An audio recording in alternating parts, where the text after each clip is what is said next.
How's it going today? I'm Coach Ryan Family out here in the VIPAR pit with another edition of Muscle Building Secrets focusing on eccentrics. Today we're going to talk about Supramaximal eccentrics, so being able to lower a weight under control that's heavier than you're actually capable of lifting. What this does is going to help you build muscle mass because it creates a lot of muscle damage, which then after you eat and recover and rest helps to build back more muscle. It's going to help strengthen your tendons to prevent injury. It's going to stimulate your central nervous system for future strength gain. So this is a great method for really any strength athlete or anyone who's considered interested in building muscle.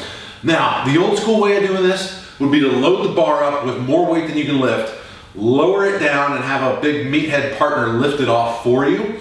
That's not as safe these days, and there's better ways to do it. The best way to do this is with these little babies here. These are called eccentric hooks or weight releasers. And what you do, you can put plates, actual weight plates on the hooks, and then you lower a weight down under control. The hooks pop off the bar, and then you end up lifting a lighter weight. And we'll talk in a minute about the different ratios of weight releaser weight to bar weight that you would use, but this is what it looks like. Ideally, you lower the bar down in like an 8 to 10 second eccentric. So we're gonna take this out here. We're gonna pretend like there's like 600 pounds on the hooks, okay? For demonstration purposes, but take the bar out. I'm going to lower under control. 1, 2, 3, 4, 5, 6, 7, 8. Hooks pop off, and then I lift an unloaded bar. So that is how weight releasers work. You can use them for things like bench press. They work really great for squats as well. And those are two of the primary patterns that you're going to use these with. Now let's talk a little bit about the different ratios that you want to use in terms of how much weight on the weight releasers, how much weight on the bar, and total system weight. Okay, so now that you understand what supramaximal eccentrics are, you have to understand that there's a couple different ways you could structure the loading. So you could have just very, very little bar weight and a ton of weight on the eccentric hooks. So you'd be lowering a heavy weight and then lifting just a token weight. You could have kind of a moderate middle range where it's heavy on the bar, heavy on the hooks and a moderate weight on the bar where the weights pop off and then you could lift explosively like a speed bench press. And then you could have where it's super maximal eccentric and maximal on the concentric. So it's as much weight as you can lower followed by as much weight as you can lift. I kind of look at this in 3 different stages.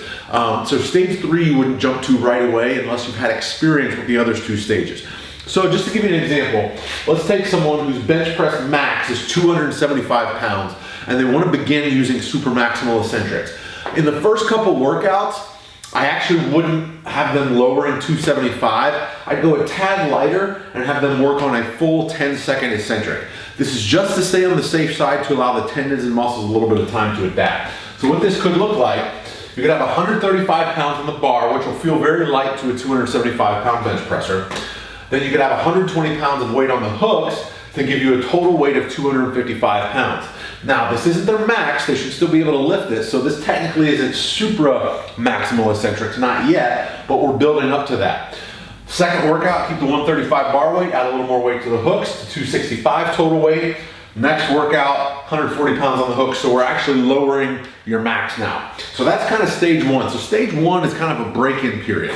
Stage 2 is where we actually start to lower weights that are heavier than we can lift. Stage 2, we're going to speed up the eccentric just a little bit and go to an 8-second eccentric. And now we're also going to add a little more weight to the barbell. So 185 on the bar, which will still be light for a 275 bench presser, but it's heavy enough now that they can start to produce force as they're pressing into it. So this is kind of more of a speed bench. So a slow eccentric followed by a speed bench on the way up. 185 bar weight, 110 on the hooks for 295 in that total weight. Building up, next workout they can go to 315, next workout they can go to 335 potentially with that 8-second lowering. Now at this point, your tendons and muscles are really starting to adapt to these heavier loads, and the stronger you get on the eccentric, the more future potential you have in the concentric. So that's when we get to stage 3. Now we're really getting to both heavy eccentrics and heavy concentrics. So this is a very, very, very, very, very stressful method. I would not recommend going straight from stage 1, straight to stage 2, straight to stage 3.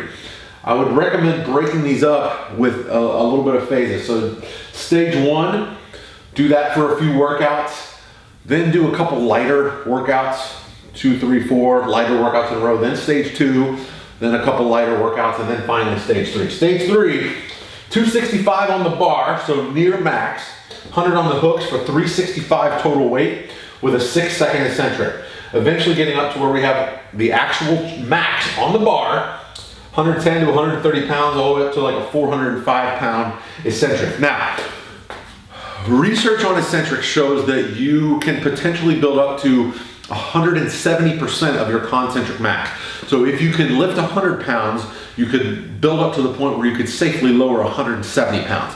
Just to stay on the safe side, I like to limit that to 1.5 or 150%. So for this 275 bencher, I wouldn't go any heavier than like 415 of the total weight for the eccentric, because that's, you know, time and a half of their strength.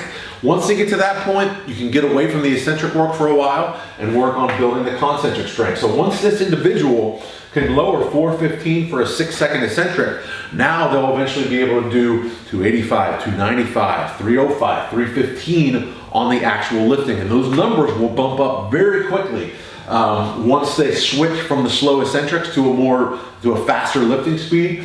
That bench max will really start to climb when you have that big gap in the eccentric strength, eccentric versus concentric strength, also known as the strength deficit, okay? So this hopefully gives you an idea of how you can incorporate eccentric hooks into your workouts for stronger muscles, for stronger tendons, and being more jacked. I'm Coach Ryan Family from the VIPAR Pit. If you like this video, please hit subscribe below. See you next time.